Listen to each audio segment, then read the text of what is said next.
Fedemi, en 10, en excentré et tout. Voilà, c'est un polyvalent. Alors, Manchester City, année bi dañu am des problèmes après la blessure de Rodri. Bien vrai que jënd nañu tamit l'ancien milieu de terrain passé par le FC Barcelone ak Valence laata muy dem Porto, muy Nico Gonzalez. Il n'a pas été titulaire.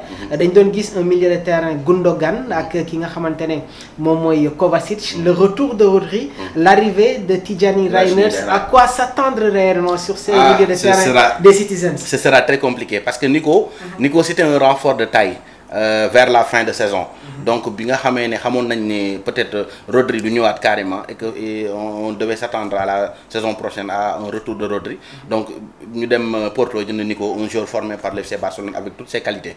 Mais on sait que Nico d'abord au début du atteindre niveau Premier League.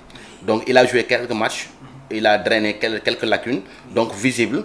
Donc après ñu xaw ko tek un petit banc bi.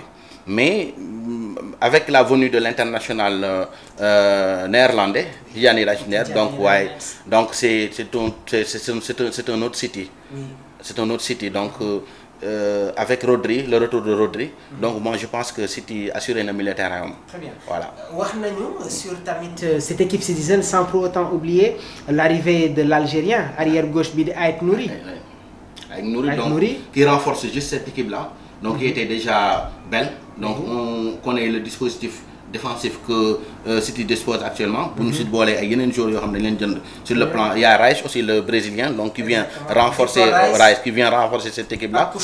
Voilà donc tu as déjà Akanji, tu as Ake, tu as Vardiol, tu as Ruben Dias, donc Rico Lewis. Donc il y a de la qualité dans cette équipe. C'est le plus beau dispositif de l'Europe actuellement. On va parler de la vieille dame, cette jeunesse qui s'impose au sein de cet effectif de la Juventus de Turin. Savona, Kaloulou, Liot Kelly, bu nekkoon Newcastle. Ils disent, on en parle, Thuram, Alberto Costa. Nan nga jàngatee cette équipe de la Juventus? Ouais, bon, équipe la boo xam ne ça s'est rajeuni.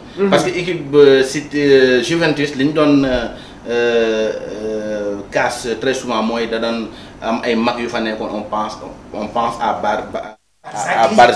Barzagli, Bonucci, Chiellini, voilà, Buffon. Donc c'était une équipe vieillissante.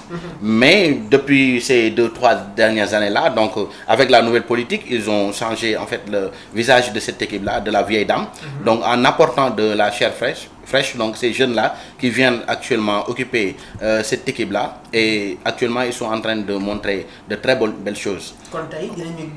Oui, sur cette rencontre entre la Juventus et Manchester City. Oui, une très belle opposition ce soir. Très bien. Voilà, un match qui peut aussi être un match, déjà c'est un duel au sommet, parce que City a 6 points, la Juventus a 6 points, donc celui qui battra prendra la première place et une option véritable pour les huitièmes de finale. Suba, 1h du matin, Real de Madrid dina football avec Salzbourg, Al Hilal Pachuca déjà éliminé. Le Real de Madrid qui a convaincu sur cette deuxième rencontre bi nga xamantene football nañ ko. Nan ngay jangaté tay ji l'équipe entraînée par Xavi Alonso, le Real de Madrid. Déjà ils vont jouer sans Kylian Mbappé, donc il sera forfait. Blessure, ouais. Il revient, c'est trop juste pour que le coach le ménage.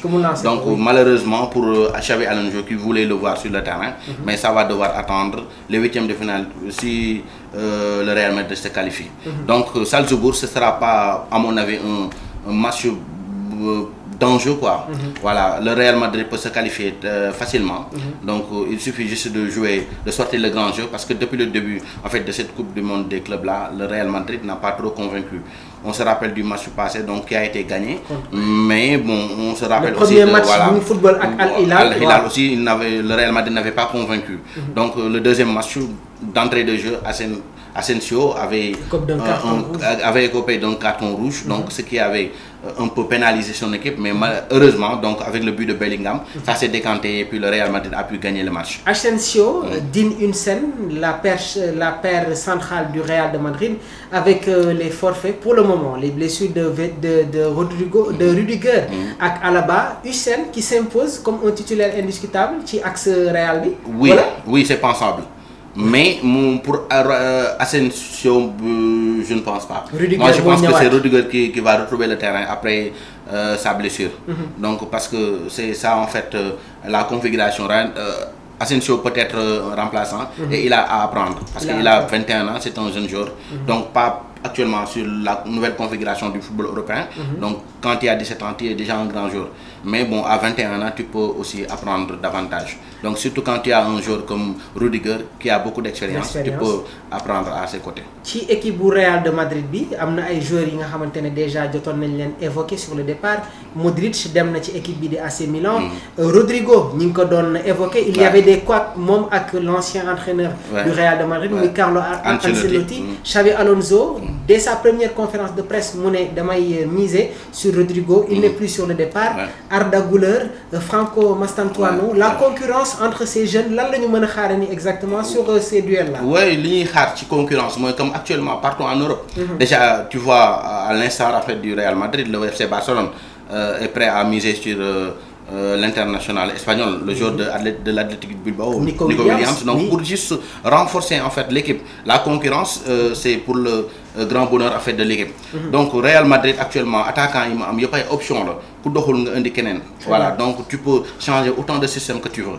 Voilà, maintenant il y avait des rumeurs comme quoi en fait Rodri voulait partir du Real Madrid. Rodrigo. Et même Camavinga, mais après ça a été démenti par le coach lui-même. Eduardo Camavinga. Et il compte bien sur ces joueurs-là. Eduardo Camavinga, on n'en parle pas, mais tey jii le milieu de terrain du Real de Madrid déjà am na ay joueurs yi nga xamante ne ñu ngi leen doon évoqué. Concernant les transferts, il y a déjà le milieu de terrain de Stuttgart, Angelo Stiller.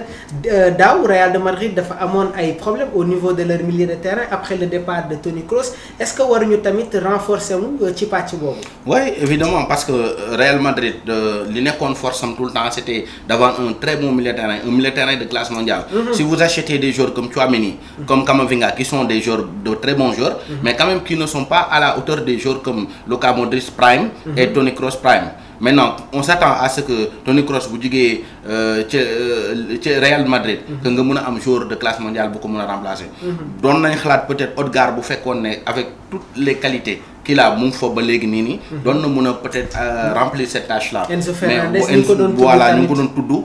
Mais malheureusement avec Tchouaméni et Camavinga jusqu'à présent ils ne parviennent pas à trouver la bonne formule. Et c'est handicapant pour cette équipe, cette très grande équipe du Real Madrid. Ancelotti misé woon sur Dani Ceballos qui est un joueur très technique. Moom tamit intégré woon na le système de Ancelotti. Et tamit il y a des différences sur le schéma bi nga xamante ne Carlos mi ngi ko doon jéem a mettre en place au sein de cette équipe merengue. Ceballos c'est un très bon joueur. Pour moi c'est l'un des meilleurs joueurs en fait l'un des meilleurs militaires actuellement du Real Madrid. Mais c'est un joueur qui n'est pas constant. En fait, il est blessé très souvent, ou du moins il perd son rythme tout le temps. Il y a aussi Brahim Diaz aussi qui a les mêmes difficultés là. Soit il est blessé, soit parfois il perd le rythme. Donc, mais qui sont de très bons milieux de terrain. Le cas de Ceballos, s'il parvient à maintenir son rythme, donc il peut être le milieu de terrain que Real Madrid cherche. Sànq yaa ngi wax sur le transfert de Nico Williams ci équipe bi di FC Barcelone donc du yàgg tuuti dinañ ko officialiser donc brèche bi nga ibbi la on va rentrer dans la fenêtre mercato. Nico Williams au Barça, une bonne nouvelle pour les Catalans. Le Barça 2025 version 2026 lan la ñu mën a xaar exactement. Une très grande équipe. Une équipe compétitive parce que moi j'ai l'habitude de le dire avec la Coupe du Monde des clubs. Les joueurs vont se fatiguer. Après la Coupe du Monde des clubs, vous allez voir beaucoup de joueurs vont se blesser. Et puis les équipes vont s'user. Donc c'est à ce moment-là que le FC Barcelone